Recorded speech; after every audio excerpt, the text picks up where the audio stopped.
Hello and greetings from the Center for Contemporary Mysticism. My name is Joe Irwin, and I want to welcome you to our very first online program. It's entitled A Mystical View of the Pandemic. In it, we want to attempt to better understand and process the many experiences of living through a worldwide pandemic.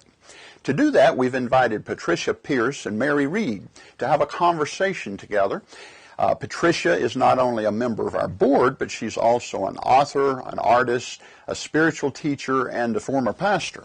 Mary Reed, who considers herself an accidental mystic, is a person who's had a life experiences from being an international health executive to a monastic life in the Himalayas and back. Now, normally, we'd be meeting in the parish hall of St. Paul's Church in Chestnut Hill outside of Philadelphia, but today we're coming to you from our homes. I'm in Flourtown, Pennsylvania, Patricia's in Center City, Philadelphia, and Mary will join us from her home in Washington, D.C. So without further ado, I'll introduce Patricia and ask her to welcome Mary to our online program. Mary, it's great to see you. Thank you. Thank you. For taking time out of your schedule to have this conversation. It's a pleasure. Always, Patricia. So we find ourselves globally in this quite extraordinary moment. And I know for myself, there are so many different layers of the experience and so many different ways in which people are experiencing it, depending on, their responsibilities and where they find themselves and their relationships and just where they are internally. So I'm just very interested to hear from you, from your perspective, when you look at what this whole pandemic is bringing to us and the challenges and the invitations, and sort of zooming out a little bit to see it from a more global perspective. And I've been looking forward to this conversation. So anything you'd like to share is welcome. Yeah, thank you. Well, you start off with the biggest question or topic of all, right? Just like all that's happening in the perspective. The only thing that I can ever share is a mystical perspective, because I don't have any kind of theological background, so I can't put things in that context. I can only share how things feel or are experienced from that mystical perspective. And it's everything that people talk about in terms of this being an incredible time of a shift, a key part and sign of the awakening, and an extraordinarily, I don't want to say confusing, because I think that we're not so much confused as we are a little bit both kind of shocked and numb a little bit. We're not quite sure what to feel, because we're not. It feels like we're not quite in the devastation of a change yet, but at the same time, it's very odd to just sort of stop everything suddenly, stop our normalcy, whatever it was. But stop the things that we've been doing every single day, not just in one little part of the world, but all around the planet. And so nobody knows how to feel, because we can't get our grounding. We can't rest in that sort of stand of normalcy that we would have in any way. Right. So it's extraordinary on every level. But, I've been talking for many years about part of the awakening is that what we're awakening to are all of the systems that were built in fear. Yes. These boundaries that created inequalities and oppression and separation and all these inequalities of different categories of life. They're all in the systems of our world that we work within: the economics, education, the governance, the religion, social gatherings, cultural practices, etc. And every single one of those, I've been saying, would be affected by the awakening, as those systems that were created in foundations of fear originally, the baselines that built them were built in fear, that the foundations can't support the force of divine love that's entering into our world, and that we would begin to see those boundaries start to fall. We would see those foundations starting to dissipate or crumble. And here we are, smack dab in it, where there's not a system that's untouched in our world right now. Healthcare, look at healthcare, our beliefs about healthcare, our economics, our beliefs about what we need to be doing. All of the beliefs about our world no longer hold true because everything has completely shifted our perspectives on what we should be doing, what we can be doing, how to be of service, what is necessary. Like everything is called into question. So for me, it's just the sort of it's the epitome of everything that we've been talking about, those in our work, right? That we've been talking about. And this is what the going through process feels like. And in some ways it feels so much more profoundly kind of magical than we could have expected, because it just stopped everything. Sudden. I know. So and sudden. Sort of thought it would stop this system a little bit, and this system, and this. This isn't a domino. This is not like a bing, bing, bing. It's everything at once. Everything. Astonishing. It is. So it's been interesting to be a person in a role that sort of supports and holds people through this process, because everybody's both in sort of unique places in their own lives and in the same place, right? We're all going through this in the same way, but we have our unique, circumstances.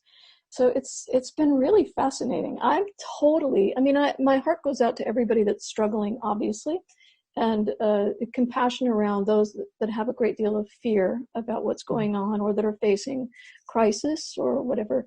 But at the same time,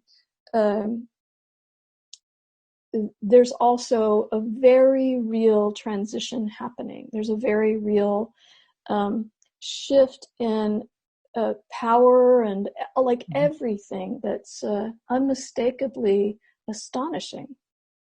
Truly. Yeah. And like you say, who could have foreseen that this would happen so suddenly, like a lightning bolt? Just everything stops. And it's giving us this moment where we can be present, and we're relieved right now of some of those daily activities and the busyness that we're accustomed to. And I also recognize that that pattern of busyness is so ingrained in us that I think for a lot of people it's really hard to press the pause button and to allow this shift to be happening in ourselves as well as globally. So do you have any words of encouragement or insight or suggestions for people who, they might really want to be doing something, being active in this time, trying to figure out how they can help, and feeling like being present and being the witness isn't sufficient? And I know that you've been getting some information around that. And let me just put a little parenthetical statement in that you recently, just like in the last couple of weeks, I think. Last Thursday, have found yourself receiving information as a channel, which is a new experience for you. And I watched the clip that you posted on Facebook about the teacher. I don't know who it is that's coming through you. I don't know if you know who, what entities those are, and maybe you can speak to that. But the message was very forceful almost. So what are they saying to those of us who think we need to be actively, doing something right now? Well, thank you for bringing that up. So a couple of things. First of all, our entire world, a large percentage of us have now found ourselves forced inside, literally forced inside, right? We've been talking for years and years and years about the necessity and the power of going within. And look, we find ourselves with no choice but having a hell of a lot of time on our hands. Our governors are even telling us, go within. Go within. So I think that a lot of people very early on in this process, a few weeks ago, maybe towards the middle of March, I began to offer my meditation course for free, which is like a 4-week course. And almost 400 people signed up for that, which is daily meditations, taking them in or whatever. And there's a lot of us spiritual people that are now offering resources for people who find themselves with now the time, but not with the tools necessarily to know how to do that. So I love that we've all been kind of like, it's all been facilitated for us okay, we said we want you to go in, now here you're going to do it. Right. So that's happening. And as this has been happening for myself, and I've been finding myself gathering many more people, so not just doing meditation on my own, but also doing it with other people, that there's a lot more information coming up within me in those periods. I'm feeling very open, and I've also been doing a lot of fasting. So I did an 8-day fast recently, and towards the end of that fast, information was just coming fast and furious then. But towards the end of that, there started to come this information that's really pertaining very much to what's happening. And there were 3 things that really came out quite strongly. The first was before I began to channel, but it was in the same meditation in which I began to channel. And that was a video you may have seen called The End of Hell, in which I experienced the end of the archetype of hell, the realm of hell as a necessity for how we live our lives. That there's this idea that we have a threat, that's an evil thing that's, threatening us. And it was the archetype of the devil, right? And in this experience, there was literally the surrendering of the idea of the realm of hell. That simply the idea of hell was no longer needed. And so it was this beautiful, in that experience, I had this incredible embodying of the relief of humanity, of finally being done with that battle, right, of good versus evil kind of thing. So it was really, really powerful. And then literally a few minutes later, I began to suddenly I was just sort of instructed to yield, and something was wanting to come through. And then all of a sudden, now I should preface this by saying, those who don't know me, I have I have 19 years of mystical experiences, most of them uncontrolled, but things come to me in kind of an embodied state, but not a channeling kind of way. And suddenly I found myself completely receding in my I identity. I simply wasn't there. And then I just had this total occupation within me of an arena-sized collective of divine beings. And they called themselves the consensus. And in their words, they're an amalgamation of the infinite number of ways that a truth or truths can be conveyed, as opposed to the idea of finding a lowest common denominator and then considering that consensus. It's like the purity of the most direct meaning of what they intend. It comes out through me. So it's a beautiful thing. And the first things that they talked about, there were 2 significant things. The first was about why a lot of people feel so tired and exhausted in this process, why suddenly people find themselves really, really tired despite having nothing to do. It's not like they're busy, they're tired from being busy. There's a different level of fatigue and exhaustion. And so they talked about these times being an offering of the opportunity to put things down, to put down the ideas of what we're supposed to be doing, the ideas of trying to perform our way into feeling okay. And the way that they described it was, you can imagine holding a glass of water out in front of you for a moment and it's nothing. But if you hold that glass of water out in front of you for 10 minutes, then you're tired and you start getting sore and exhausted. And then they said, imagine holding 1 million glasses of water out in front of you and then just walking through life like that. Mm-hmm. This is what we've been doing and considering it normal in our busyness of life. And so this is the opportunity now to put all of that down and to rest. And the instruction was, to find that permission in taking naps and sleeping more hours. And they gave the example of, imagine relaxing in a hot tub in which you can feel your whole body experience the warmth and the comfort and the relaxation of that.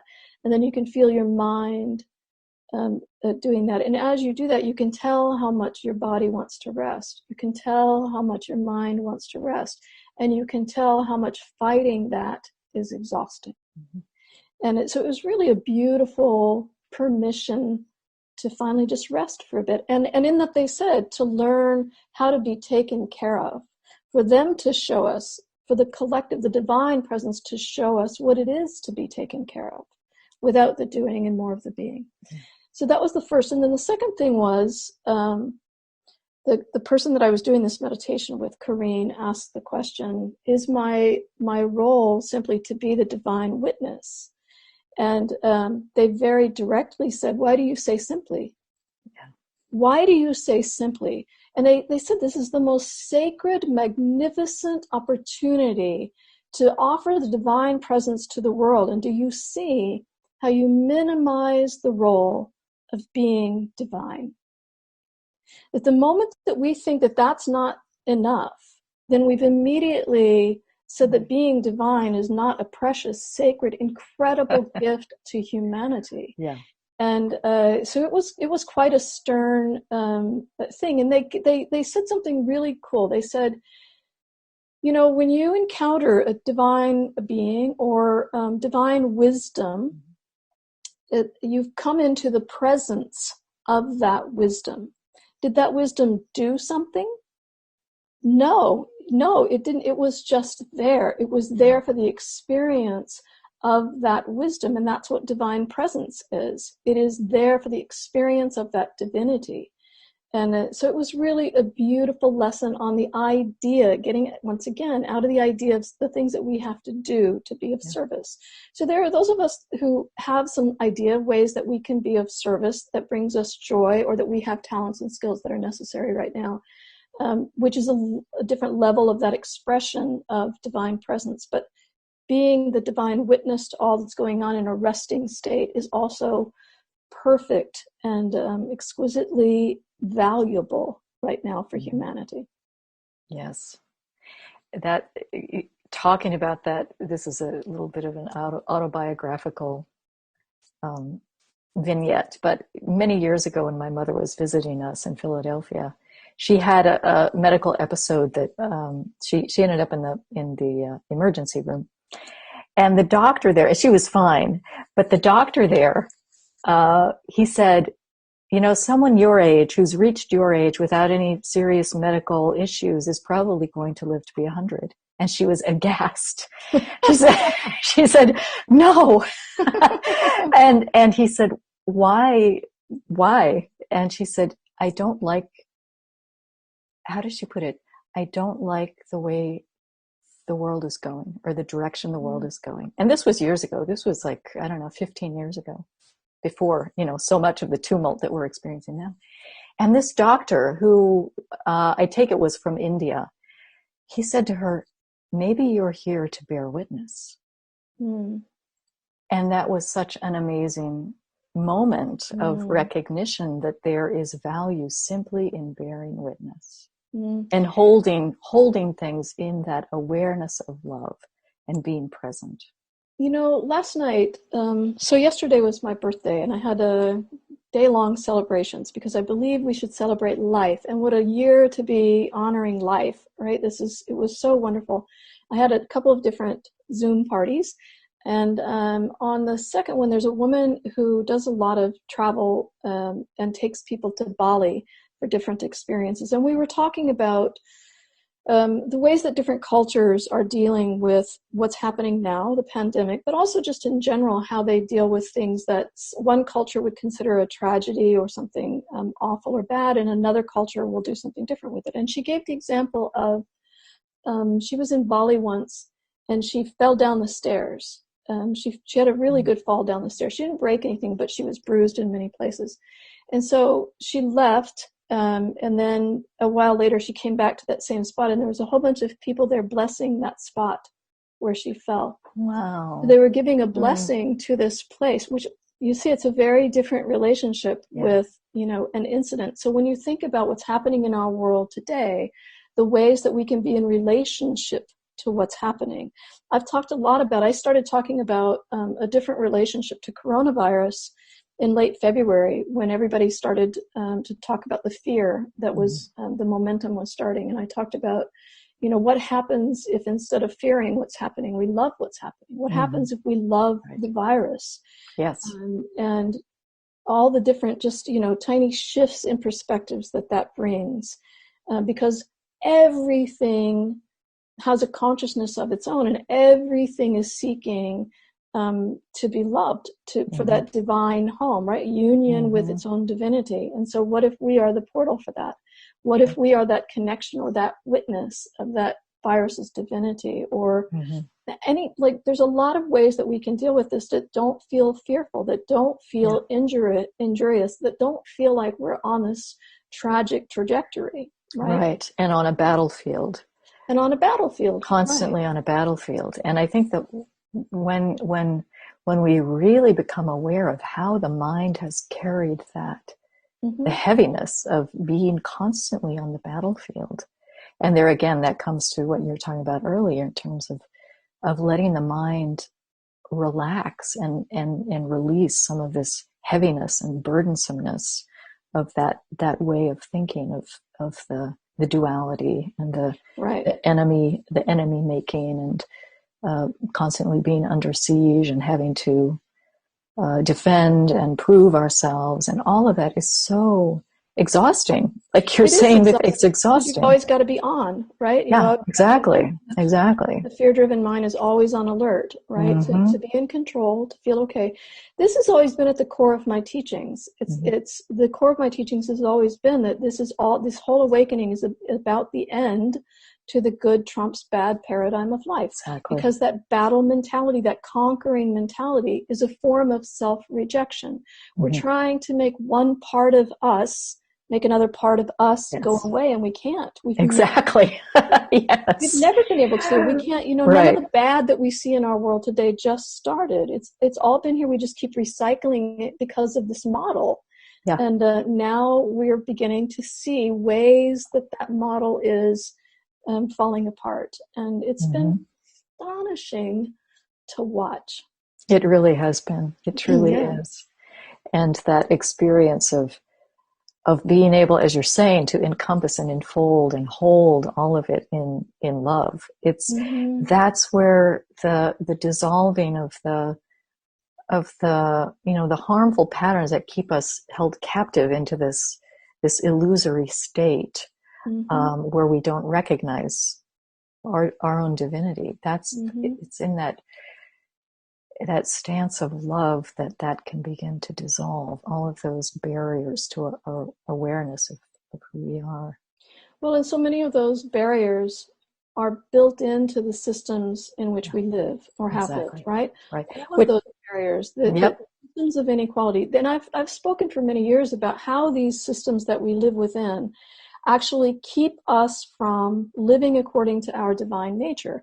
Because according to divine nature, all of life is equal and free and unconditionally accepted in a beautiful state of unity and oneness. And we live within systems that promote inequality and oppression and resistance and separation. Yeah. And so now as these things begin to dissolve, what will happen on the back end of this, we don't know how long from now, but on the back end of this will begin to be the systems that help foster equality among all people and freedom among all people and acceptance among all people and a more unitive society and reality. Mm-hmm.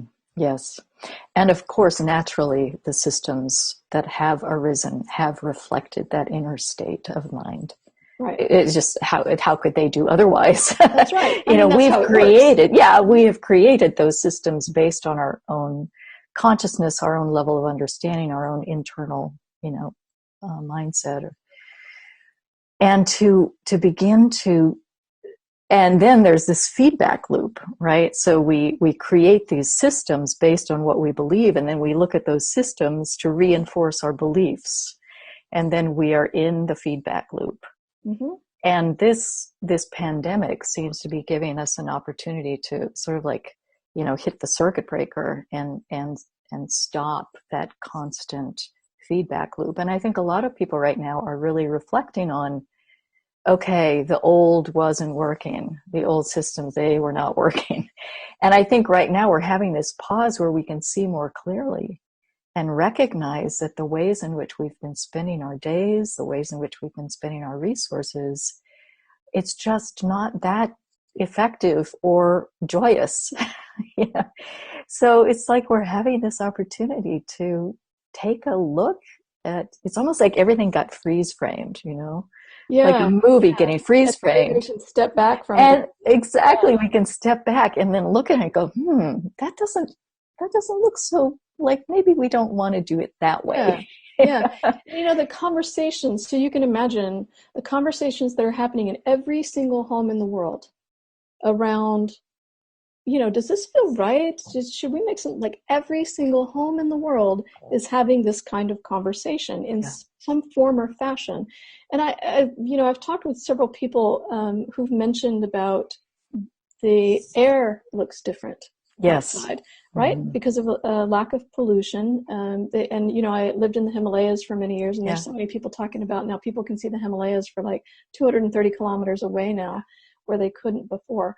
But there's also, just in that, there's also literally clarity in the air.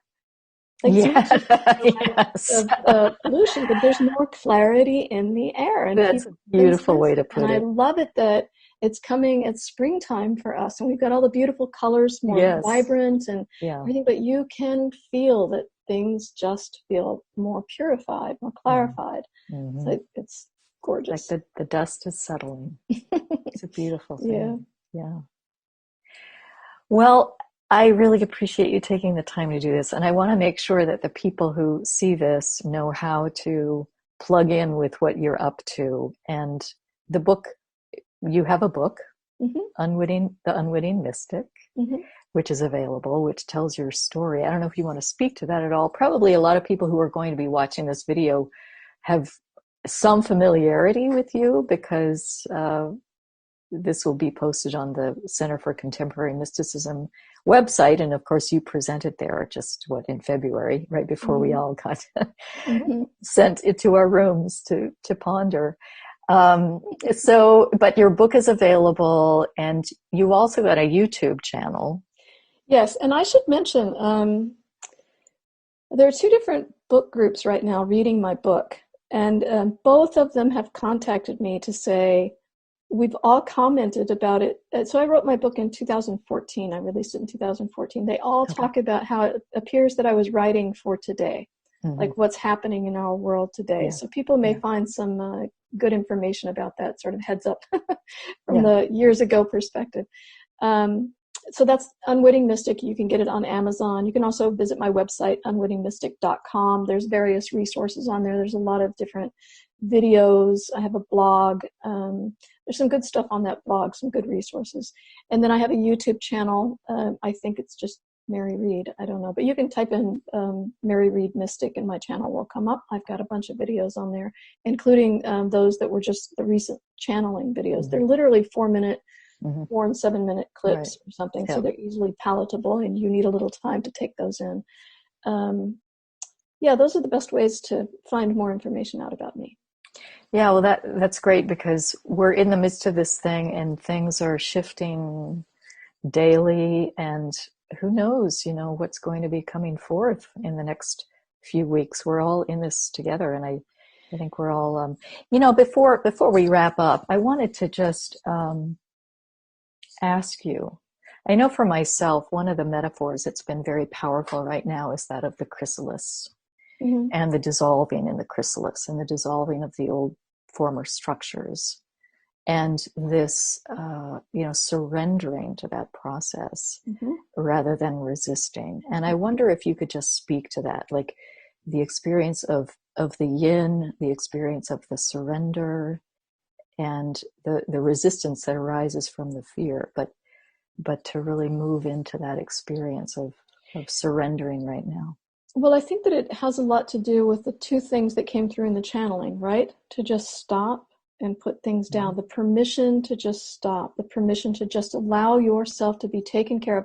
I literally said in that channeling to allow the conditions of the world to take care of you, not to challenge you, but to take care of you. And for that to show you what it means, like what that is in this kind of circumstance, which you would never think that these are things taking care of us, but they are absolutely. And then the idea of becoming the divine witness. So what does a witness do? Right? A witness doesn't do anything except witness objectively what's happening and sort of just embody the moment. And so I think both of those are sort of a supreme call to surrender in the ultimate of acceptance. And I've also been told very clearly that the more we come into that state of surrender, the more that is sort of driven by the divine presence helping us come into a state of allowance. Because the more that we surrender, the more that we relax, the more that we just witness, we're in a remarkable state of allowing more of that presence into not only our own lives, but in the collective. And so mindful of our role here of being this sort of portal through which things can come into this reality at this beautiful transitional moment in our world, and how precious it is that we can hold that space. So surrender is the thing that allows us to do that. And I want to mention too, so I have I mentioned the course earlier, the Divine, it's called the Divine 444 course.